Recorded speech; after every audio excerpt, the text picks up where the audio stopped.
Hospitality has always been part of human life, but how does it connect to science, technology, and society? Four students are about to discover the answer inside the book of hospitality.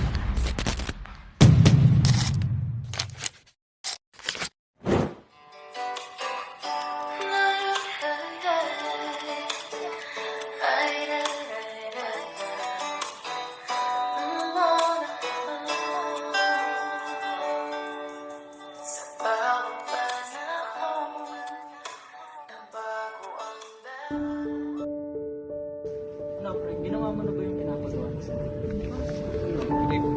Guys, tanong ko lang, ano kaya connection ng Hospitality of Science, Technology and Society? Convenience. Pero kailangan mo rin sa science at technology. Kasi may refrigerator, oven at aircon. At mas komportable ang mga service. Pero hospitality is also about sa tao. Hindi lang puro sa machine. Teka lang tol, hugas mo kamay.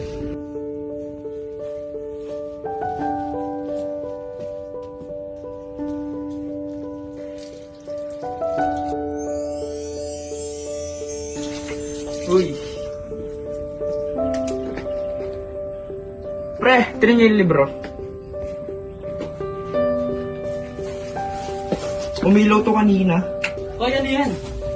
Tara, buksan natin. And with that one question, their journey through the past, present, and future of hospitality begins. Magandang umaga! Maligayang pagdating sa Casa Emilita. Halina, kain po tayo. Tara, Gastro tayo, pre. Sakto. ay ba to ah?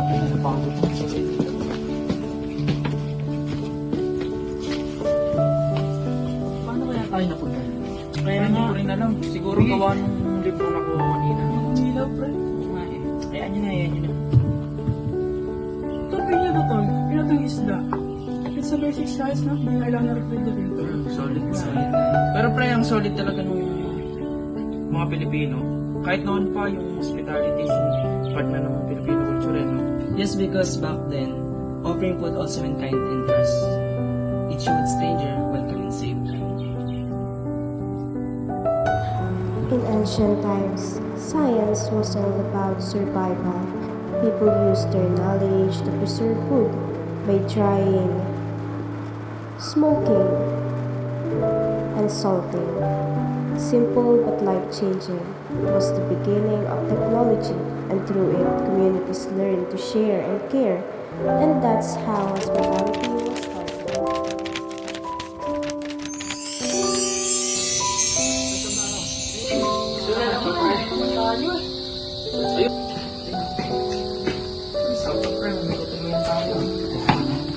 Welcome travelers. Do you need a room? Let me check my ledger kung may bakante pa.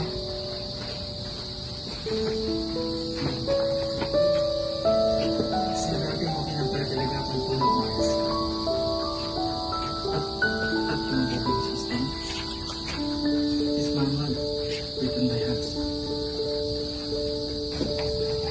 Pero eh, iba na ano? Isang click mo lang, makakuha ng book maganda online kahit nasa bahay pa. Pre, tingnan mo to.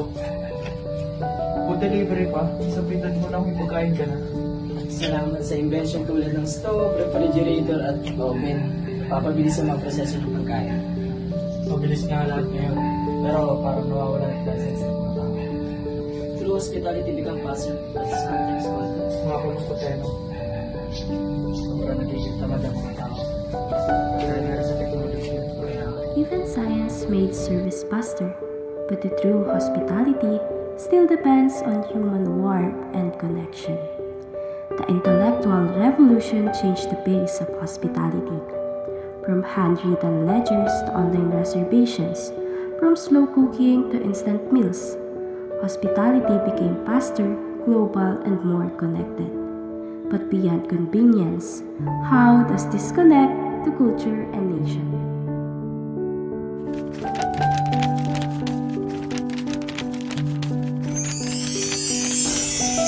Ibang lugar na naman. Wala naman. Masaya naman tayo. Grabe lang ha. Tara, masawa. Ay nako, kasi saan tayo nakakapagpad? Ang weird talaga nitong araw na to.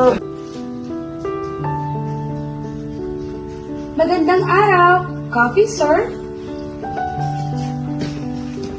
Grabe, no, kahit simple cafeteria, ramdam mo yung warm welcome. Kape tayo? This is Filipino hospitality. Mahanda ang mga market here. Kahit hindi aesthetic ang lugar. To small carinderias, to big hotels and resort, it's all the same. Even Jollibee, from small ice cream parlor dito sa Pilipinas, ngayon nasa ibang bansa. So it's worldwide. Ibig sabihin nun, nadala lang natin yung mga Pilipino kultura natin sa ibang bansa. Hospitality is not just service. Dito mapapakita ang isang pagiging Pilipino. It helps build nation and economy. Mas masarap yan iyo kapag mainit. Tama ka, ate. Sometimes you forget to enjoy the moment. Hospitality isn't just about serving food. It's about sharing presence, warmth, and genuine care. Hospitality is more than business. It is identity, pride, and unity. From the carinderia down to the street, the international fast food chains, Filipino hospitality continues to connect people and strengthen the nation. Technology is powerful, but hospitality without human connection feels empty. What, then, will the future bring?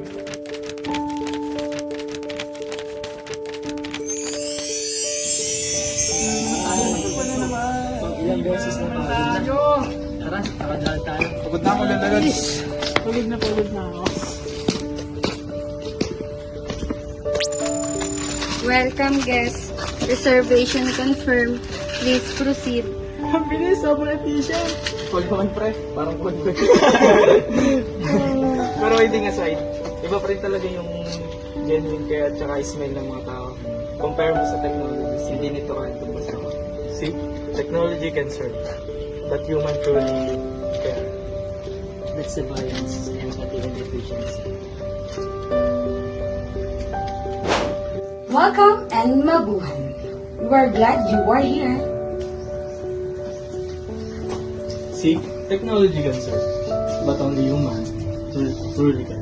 That's the balance, efficiency, and empathy. Yeah. The future may be high-tech, but no machine can replace human connection. True hospitality is achieved when technology serves, but humanity leads.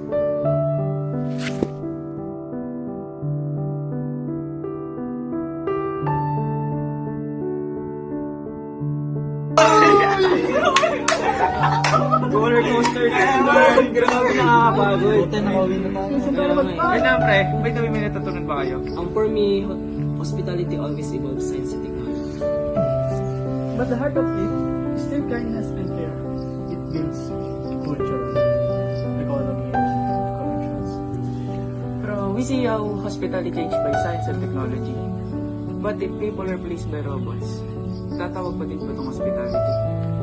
Maybe that's why, kahit modern na, huwag natin kakalimutan pagiging ng tao. Hospitality flourish because of our humanity. Sa pagsasara ng aklat ng hospitality, napagtanto natin na ang science at technology ay naging isang tulay sa pagbabago at pag-unlad. Kaya narito ang isa pang pahina na nais naming ihandog.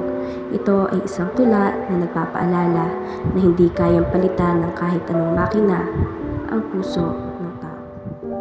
Sa bawat panahon nagbabago ang mundo mula sa apoy at bato hanggang sa robot at AI na ang kumikilos para sa tao. Pero sa bawat pagbabagong ito, nananatili ang isang bagay, ang puso ng serbisyo. Tatlong salitang magkakaiba, science, technology, and society, pero ito ay magkakakonekta. Science ang nagsisilbing kaalaman, technology naman ang nagsisilbing katawan, pero society ang dahilan kung bakit tayo naglilingkod, bakit kailangan nating umiti at pumati kahit pagod, bakit ang trato sa bawat bisita ay parang pamilya. Dahil ang hospitality, hindi lang serbisyo o trabaho, ito ay pagmamahal, pagmamalasakit at pagkakaisa. At sa dulo, Hindi makina o siyensya ang bumubuo ng hospitality, kundi ang tao. Ikaw, ako, at tayong lahat.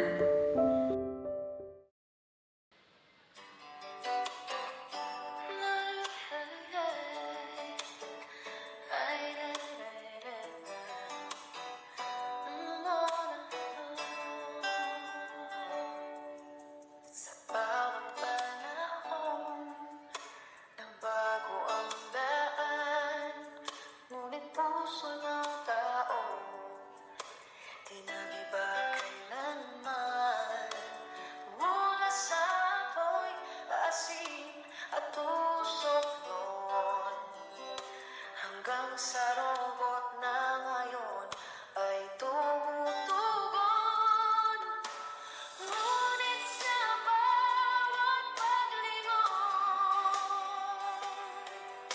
ang puso pa rin ang dahilan.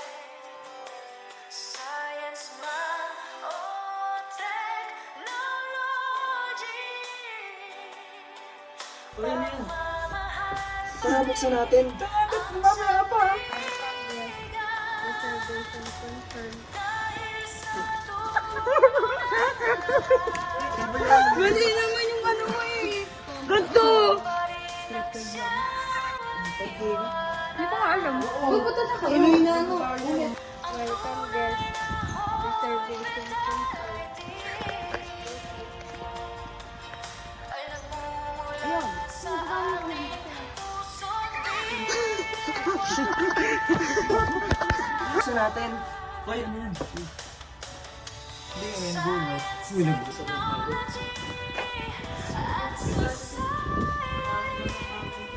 tatlong salitang nagbubuklod sa atin.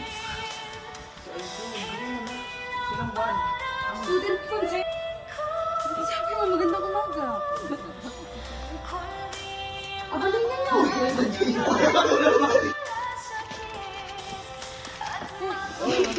Ano yun?